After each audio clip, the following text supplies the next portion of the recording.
This morning, wasn't it? Amen. Yeah. I love this little atmosphere, this cozy, intimate atmosphere that we have today. It's actually really cool. I love it. So before I get started today, first of all, it's an honor to be here and that Pastor Derek lets me do this every once in a while. So thank you, Pastor Derek. Thank you, Pastor Nicole, for the opportunity. We have good pastors, don't we? Don't we? Come on. A little more than that? Anybody? Come on. What about our volunteers that are with the kids? Volunteers that are with the kids that came today in the snow? That's good stuff right there. So, full disclosure on my sermon for today. When Pastor Derek asked me to preach, it was a few months ago, I think, he asked me to preach, and I was like, I have no idea what I'm going to talk about. I don't have a clue. I had zero idea what I was going to talk about. I actually had a few things stirring in my mind, but none of them felt right for this time, and I was like, okay, God, then you better give me something because I kind of need something soon. And it's actually funny because I was supposed to preach this sermon about a month ago, and something came up, and Pastor Derek's plans got canceled, so he was here, and then I was going to another week, and then I wasn't here. So I know this is for someone here today. There's not a coincidence it got pushed back till today. So I was thinking, and it was funny because I was sitting back there one Sunday, and Pastor Derek was preaching. I promise I was paying attention. And I was sitting back there, and all of a sudden, he said something, and it hit me. I was like, oh, hold on. So I pulled out my phone, opened up my Bible app, started looking for a certain story I was looking for. I remember my wife looked at me, she goes, what are you doing? She goes, are you listening? I go, I'm listening. Stop. Hold on a minute. Give me a minute. So I find the story I was looking for. I start reading through it, and I'm like, yep, this is it. This is what I got to preach on right here. And it actually brought me back because about 10 years ago, a little over 10 years ago now, I had the opportunity to go on a missions trip with our whole worship team. The whole worship team went over. We went over to Bulgaria, Macedonia, and Greece. We went over there, and we went over for 14 days. We were over there, 2 weeks straight. In those 2 weeks, we played about, I think it was 21 or 22 sets throughout those 14 days. So we were 2-3 sets a day sometimes. And that's a lot. It's a lot for us. It's a lot. But we had some cool experiences and very, very eye-opening to see how they live over there compared to how we live. But that's a whole other story. So we were there, and we saw people worship in places that we couldn't even go to normally. Like, we wouldn't even go to these places to go to church, and they were worshiping in them. So the one story that caught my eye that I remember was we actually had a chance on one of our days off to go to Philippi. And we went there, and the story that I remember, I was looking for in the Bible. I was scrolling through. I found it in Acts. I was like, sweet, this is it right here. And I want to tell you what I experienced a little bit, but I want to read the Bible first. Acts 16, 22 through 31. If you want to get there, it'll be on the screen too. Acts 16, 22 through 31. It says, the crowd joined in the attack against Paul and Silas, and the magistrates ordered them to be stripped and beaten with rods. After they had been severely flogged, they were thrown into prison, and the jailer was commanded to guard them carefully. When he received these orders, he put them in the inner cell and fastened their feet in the stocks. About midnight, Paul and Silas were praying and singing hymns to God, and all the other prisoners were listening to them. Suddenly, there was such a violent earthquake that the foundations of the prison were shaken. At once, all the prison doors flew open, and everyone's chains came loose. You believe that can happen this morning? Even right here, right now? There can be such a shaking from God that whatever you came in here with that was holding you bondage, whatever you came in here with that, whatever you're online with, that you're sitting at home with, that is holding you down, God can shake it there too. I believe it, right through the internet. Verse 27 says, the jailer woke up, and when he saw the prison doors were open, he drew a sword and was about to kill himself because he thought the prisoners had escaped. But Paul shouted, "Don't harm yourself. We are all here." The jailer called for lights, rushed in, and fell trembling before Paul and Silas. He then brought them out and asked, "Sirs, what must I do to be saved?" They reply, "Believe in the Lord Jesus, and you will be saved, you and your household." So I remember when we got to Philippi, it was really crazy. We walked in, and there's all these ruins everywhere. All you can see was ruins, like partial walls that were just crumbled. You see where pillars used to stand. We asked one of the guides or something, there was a spot, it was like almost like a little room. It had concrete sections, and they said that was their bathroom. I was like, oh, that's weird. So we got to see all this cool stuff, and rocks and piles everywhere. We actually went across the street at one point and walked up this little dirt trail, dusty hill, rocks everywhere. And we got to this point, and we saw something, and there was a sign or something there, and we were like, what's that? And it was actually the prison where Paul was held. And it was like in a cave almost. It was like inside, like dug out of the mountain. Like the prison cell was dug out of the mountain, and there was some real thick, heavy bars in front. We couldn't go in it, but they had it blocked off. But they had real heavy bars, and it was like a cave, a prison dug out of a cave. And it was so weird.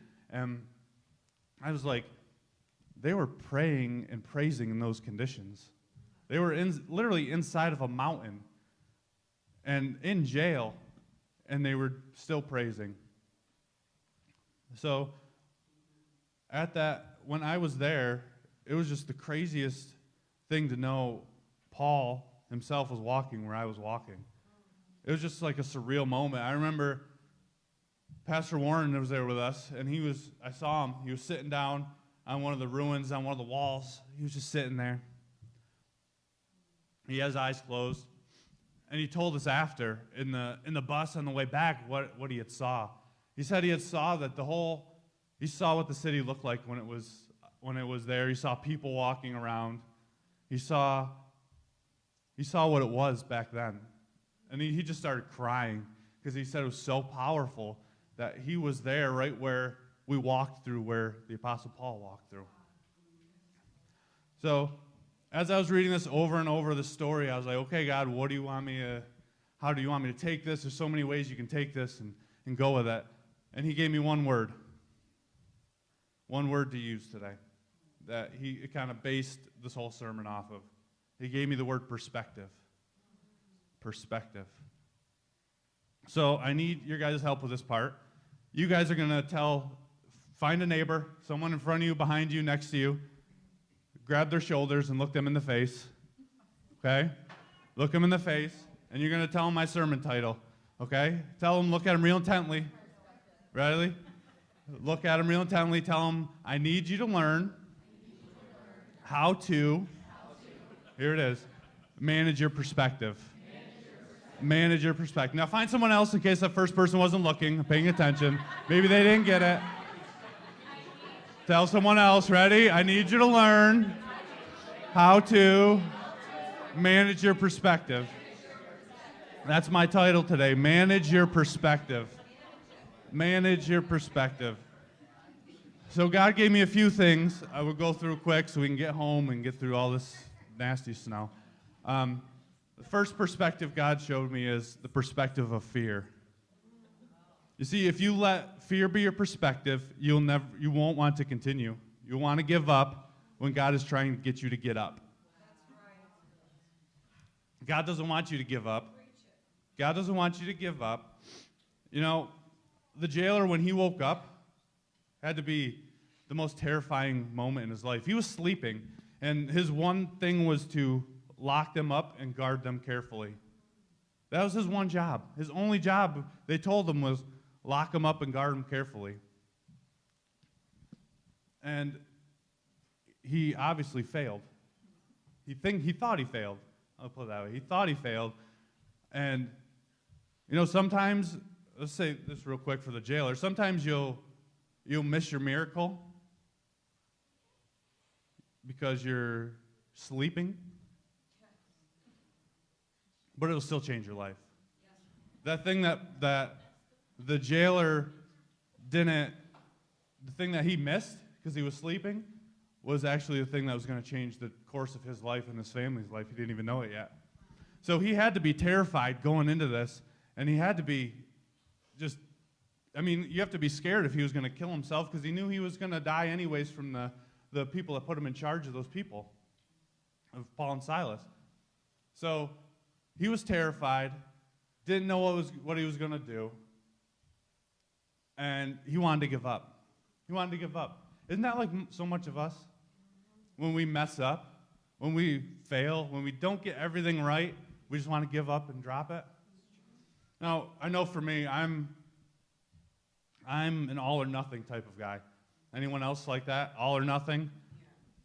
My wife hates it. She hates that part because she's like, that doesn't make any sense. Who cares? Just let it. I'm like, no. When I say I'm going to do something and when I have something set in my mind to do and I can't do it, something comes up or I have to, it drives me nuts. It drives me crazy. It eats at my mind because I'm like, I have to do that. I have to get it done. I said I was going to do it. I said I would be there. I have to be there. My wife does not understand that concept. And I don't blame her. I'm weird, I know. So it's like, for me, it eats at me. And I know I'm hard on myself when those things come up. And it's so easy to be hard on yourself because you're your own worst critic, right? You're usually your own worst critic. But the difference between me and the jailer is I know someone that came to take that from me. I know someone that the reason why I can't feel that way. The jailer didn't know that at this point in the story. The jailer didn't know Christ yet. And we almost expect the world to act that way when they fail, like to feel that way. What about when you're Christian and you still feel that way? What about when you're a Christian, you still feel like, I messed up. I just want to give up. I don't want to do this anymore. I messed up and I want to run. I want to run away. I've been in that place. I've been in that place where I've messed up and I just wanted to, deuces, see ya.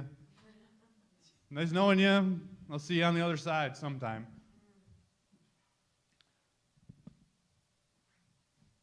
I actually had a perspective shifting moment for me it was about a month ago. I just come out of a really spiritual couple hours and just come out of watching Creed 2. Anybody seen that movie yet? Creed 2, super spiritual moment in my life.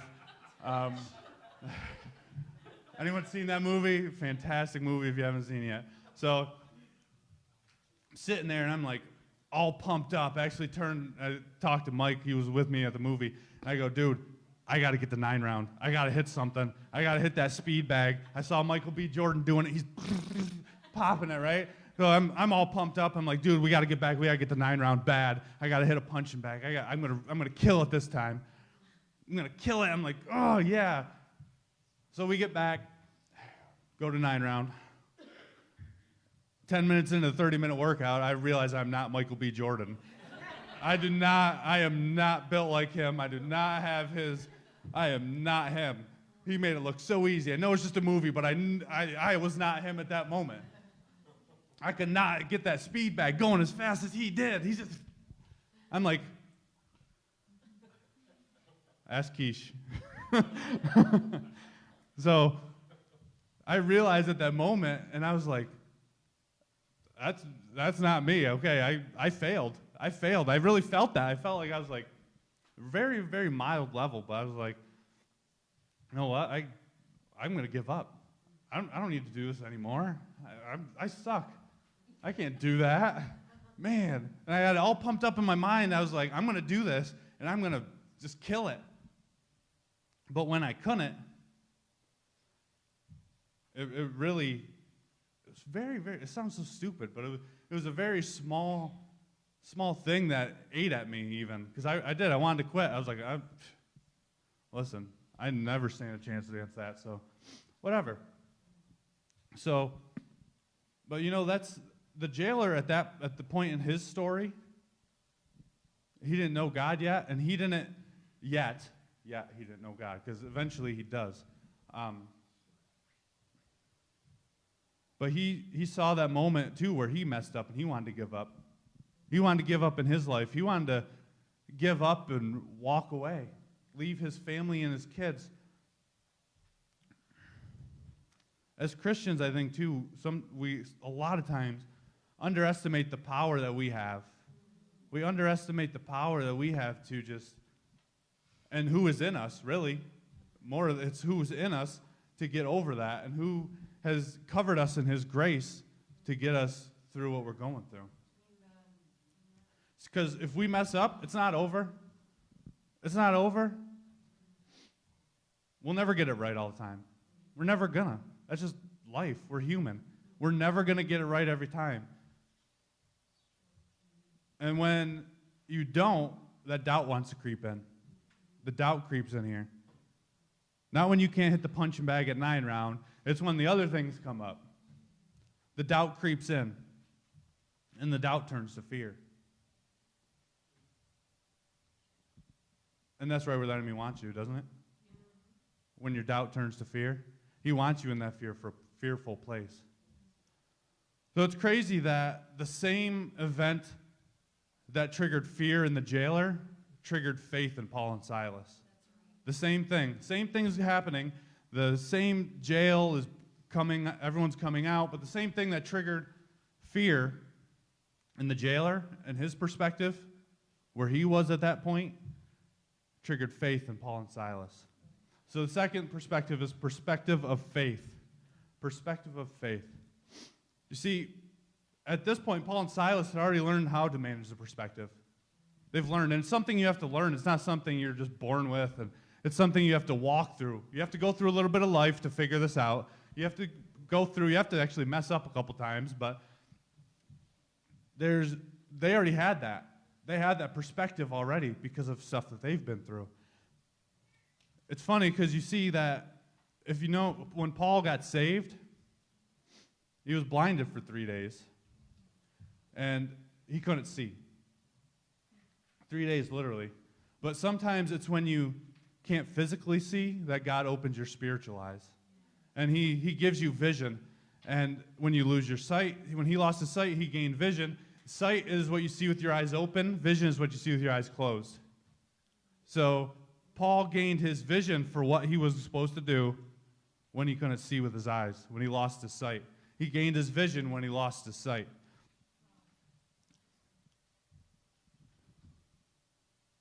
Once you experience something like the jailer did, it gives you new perspective. It shifted his perspective from fear to faith when Paul and Silas didn't just run away when they were free. If I was in jail and I was shackled up, sitting here shackled, your feet are in stocks, you can't move, and all of a sudden the place starts shaking and all that comes off, I'm running out them doors. I ain't waiting.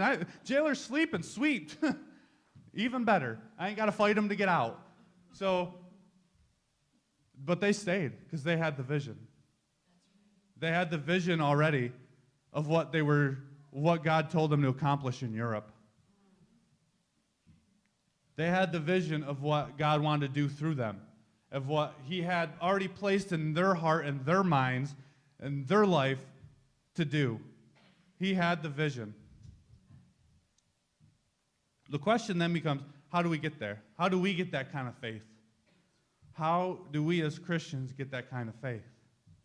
And that perspective that Paul and Silas had, where they didn't just run. They had it. They had the faith. Only God can give you that perspective. He's the one that has to give you his perspective of that. And sometimes we can be so consumed with our own stuff, with our own situation, with our own things that we're dealing with, that we completely miss, and we're blinded to the opportunity to help somebody else through theirs. That's what Paul and Silas did. They helped the jailer through his situation and his perspective of fear to switch it to the perspective of faith.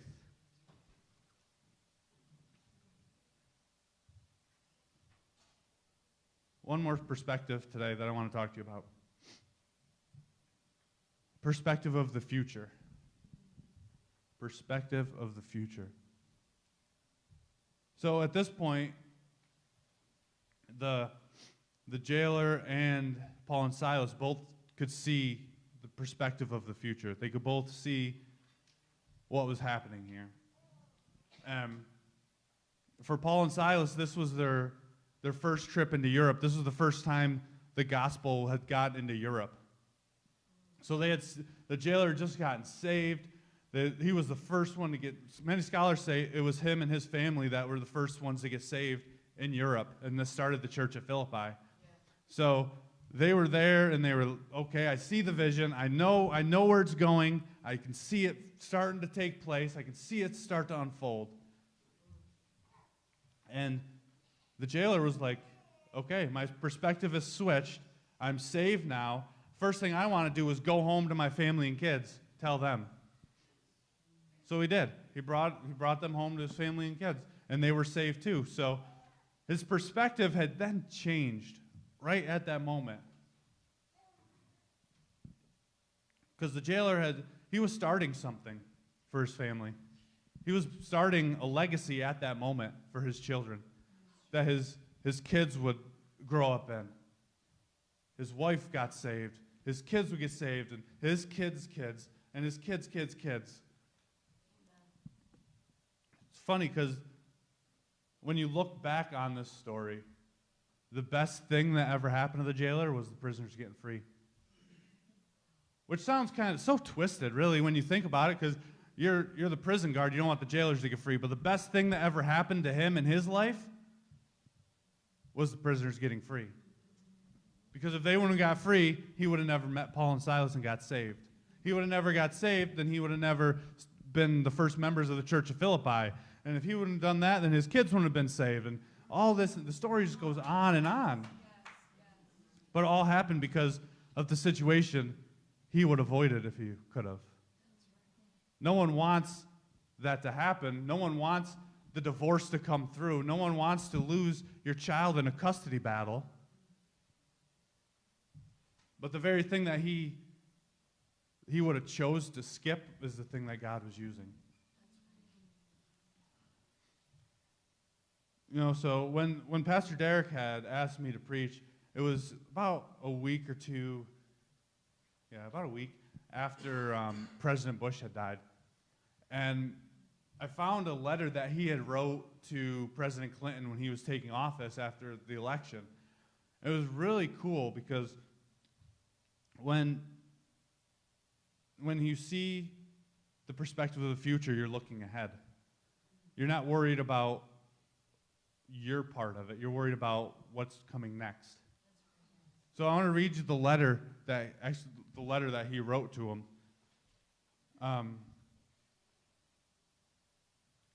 It says, Dear Bill, when I walked into this office just now, I felt the same sense of wonder and respect that I felt 4 years ago.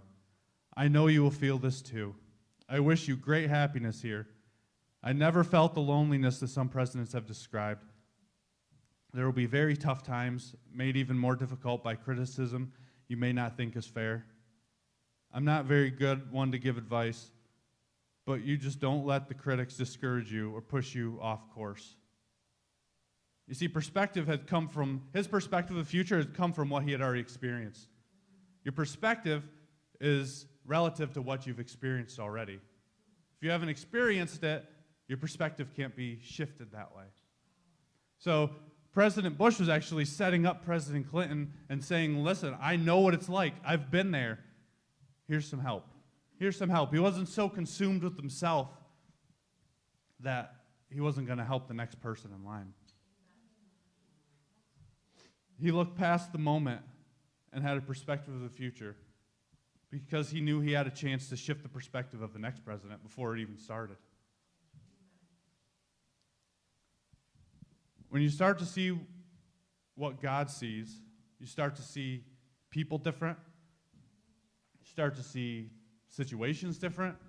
You start to see everything different. You start to see your work different. You start to see everything in your life start to see your children's behavior different. You start to see everything in your life differently because your perspective is lined up with God's perspective.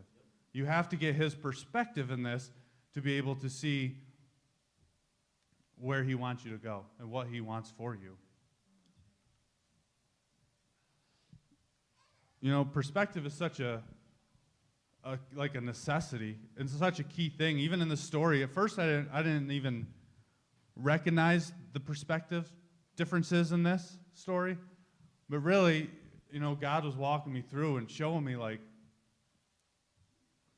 you need to manage your perspective. You need to manage your perspective. And he gave me this, and it just hit me all of a sudden. This is really the whole sermon summed up in one sentence, okay? So if you don't get anything else out of today, you need to hear this. You need to hear this, okay? If you don't manage your perspective, if you don't learn to manage your perspective will manage you. Your perspective will manage you if you don't learn how to manage it. It will change the way you see everything. It will change the way you see things, good or bad. But you have to learn how to manage your perspective. What's your perspective this morning? Do you have a perspective of fear?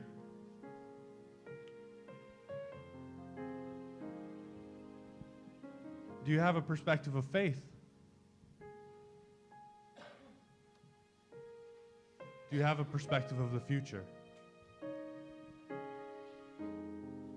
And really, they all of them have a place in our life, and the perspective of fear is just like it's a building block to the perspective of faith, really. We all go through it. But it's a step. It's a step to perspective of faith. Because the faith part is where you build. That's where God wants you. He wants you in that faith part, the perspective of faith, and the perspective of the future, so you can see the vision with your eyes closed. If you look out, because if you use your sight sometimes, sometimes it'll make you want to change your vision. But your vision is in here. What you see with your eyes closed. Don't let your perspective change because of your sight.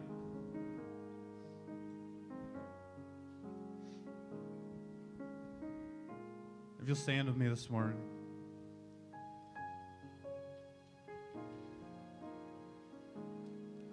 The best part of this story is really the end. I mean, the jailer gets saved. It's always a good way to end the story, right? I mean, the guy almost killed himself. He comes back, gets saved, and him and his family are the first members of the church at Philippi. Awesome way to end the story. But when you look back and realize he finally got it. He got God's perspective. He got it. If you look at verses 33 and 34, which we didn't read, it says, "At the hour of the night, the jailer took them and washed their wounds. Then immediately he and his household were baptized. The jailer brought them into his house and set a meal before them. He was filled with joy because he had come to believe in God, he and his whole household." The jailer couldn't serve Paul and Silas correctly until he got God's perspective. He couldn't serve them in the way they needed to be served in that moment until he had God's perspective already. When your perspective changes and you get God's perspective, your priorities change. He went from trying to stay alive, to keep these guys wrapped up in prison and keeping there, to washing their wounds and feeding them. In his home. The jailer brought the prisoners to his home, washed their wounds, fed them, and then him and his whole family were baptized right there. What's your perspective this morning? It might hurt to look at what your perspective is right now. It might hurt, and that's all right. Because God's here, and He wants to give you His perspective this morning. Are you willing to receive it? Are you ready to wash the wounds of the people that you just had locked up, even locked up in your mind? Locked up here that are just here. That made their way out here. Way out here. You have them locked up. And God wants you to go wash their wounds. Go feed them. Baptize them. What's your perspective this morning? You see, sometimes we don't get to choose the season of life we're in. We don't get to choose what we're going through. We don't get to choose what we're in right now, good or bad. We don't get to choose it. One thing you can choose is your perspective. It's what you can choose of the situation that you're in right now. How are you going to see it? How are you going to see it? How are you going to see the situation you're in right now? Because even the jailer, it looked utterly hopeless for him. The prisoners had just broken out. All of them were free. All of them were getting ready to run. And him and his family ended up being the first members of the Church of Philippi. But what's your perspective this morning on your situation that you're in? I don't know your situation. I don't know what you're going through, but God does. He wants to shift your perspective this morning. He wants to bring you into that new perspective of faith, that new perspective of the future that you maybe haven't thought about walking into yet. Maybe you're so stuck in the perspective of fear right now, you can't even imagine getting out of it and stepping into faith.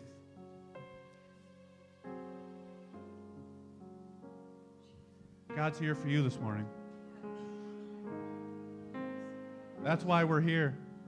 That's why God showed up. It's no coincidence that this message got pushed back so many weeks. This is for somebody here, somebody online right now. This is speaking to somebody. What's your perspective this morning? Really, just take a minute. I just want you to take a minute. Close your eyes. Do a self-check right now. What's your perspective?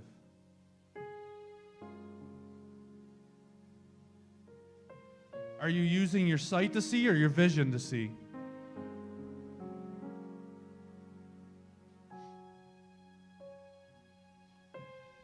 Is there something or someone that you have to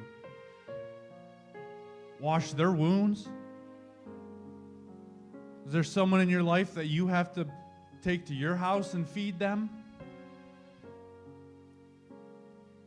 What is it? That's something only you and God can do right now, in this moment.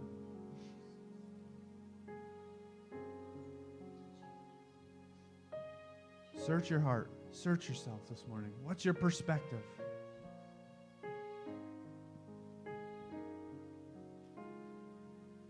Perspective is one of the only things that you can control. You can't control what happens to you, what comes upon your life, but you can control how you see it. How do you see that? What's your perspective this morning?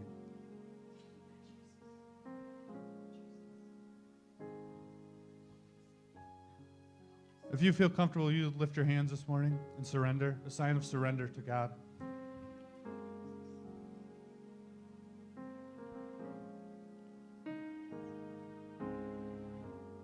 Lord, give us your perspective this morning. Because that's all that matters, God.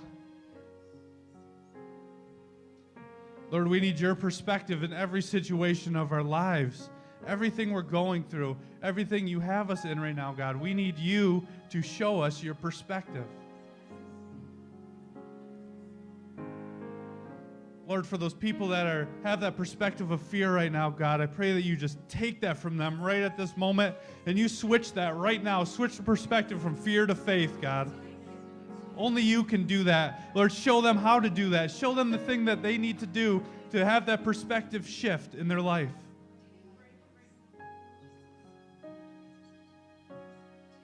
Lord, shake the foundation so chains can break loose, so prisoners can be set free this morning.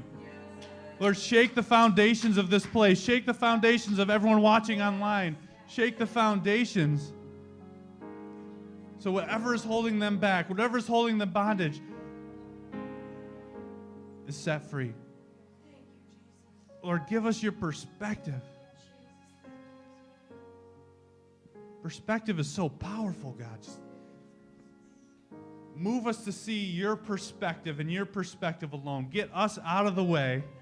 Help us focus on you and get your perspective of everything in our lives.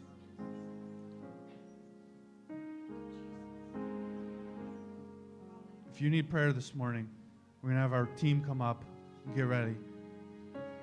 If you need prayer, please come up. If you need a perspective shift this morning, if you're seeing something in the way you see it, and God wants you to see it the way He sees it.